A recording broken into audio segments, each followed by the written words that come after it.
నుంచి కాపుని ముఖ్యమంత్రిని చేస్తారా, దమ్ముంటే చెప్పండి అని సవాల్ విసిరారు కదా. దానికి ఒక సీనియర్ నాయకుడిగా మీరైతే వైసీపీ నుంచి కాపుని ముఖ్యమంత్రి అవకాశం లేదు, రాసుకున్నారు, అయిపోయింది. వైసీపీ నుంచి మరొకరు కానీ ముఖ్యమంత్రి అయ్యే అవకాశం లేదు. రెడ్డి గారు మాత్రమే అవుతారు. ముఖ్యమంత్రి కావాలి అని కోరుకునే కాపులు మిమ్మల్ని ఎందుకు సపోర్ట్ చేయాలి? కోరిక చంపుకోవాలి. పార్టీనైనా మీ ఐడియాలజీనైనా మీలాంటి నాయకులు మమ్మల్ని ఆ కోరిక మీద మమ్మల్ని సపోర్ట్ చేయాల్సిన అవసరం లేదు. ఈ విషయం అందరికీ తెలుసు. అంబటి గారు, మీరు మీడియా ముందు ఈ విధంగా చెప్పడం వల్ల కాపు ఓట్లు పోగొట్టుకున్న వాళ్ళు అవుతారు.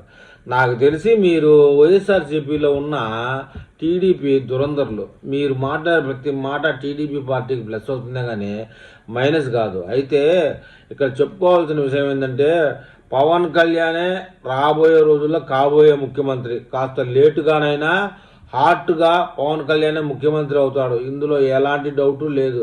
మొత్తానికి నీ ముఖానికి కాపు టైగర్ అని నీకు నువ్వు బెల్ట్ వేసుకున్న ముఖానికి వైఎస్ఆర్సీపీ పార్టీలో రెడ్డి గారులు తప్ప ఇంకొకరెవరు అన్ని కులస్తులు ముఖ్యమంత్రి అయ్యే సీన్ లేదు. ఆ విషయం నువ్వు మీడియా ముందుగా చెప్పాల్సిన అవసరం లే. అందరికీ ఆంధ్రప్రదేశ్లో ఇన్ని కోట్ల మంది ఉంటే అన్ని కోట్ల మంది చిన్న పిల్లలు కూడా తెలుసు.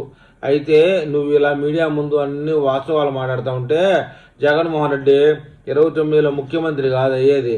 కనీసం ఇప్పుడున్న 11 సీట్లన్నా తగ్గకుండా నిలబెట్టుకోగలిగే పరిస్థితి నుంచి కోల్పోతాడు. ఇలాంటి మీడియా సమావేశాలు వద్దు, ఇలాంటి ఇంటర్వ్యూలు వద్దు, నీకు మాట్లాడడమే చేత కాదు. చూడు, నువ్వు ఈ ఒక్క మాట వల్ల ఎంత సోషల్ మీడియాలో వైఎస్ఆర్సీపీకి సంబంధించి కాపు ఓట్లన్నీ ముగిచ్చేసినావు. కాపు ఓట్లు పడవు, ఎలాగూ రెడ్డి ఓట్లు కూడా పడవు చాలా వరకే. ఏదో మత పిచ్చి కుల పిచ్చి ఉన్న వాళ్ళు చాలా తక్కువ మంది మాత్రమే ఇప్పుడు వైసీపీకి ఓట్లు వేసే పరిష్కారం కనబడతా ఉన్నది. మొత్తానికి నీ ఈ ఇంటర్వ్యూ వల్ల కాపు ఓట్లని ఖతం చేశావు.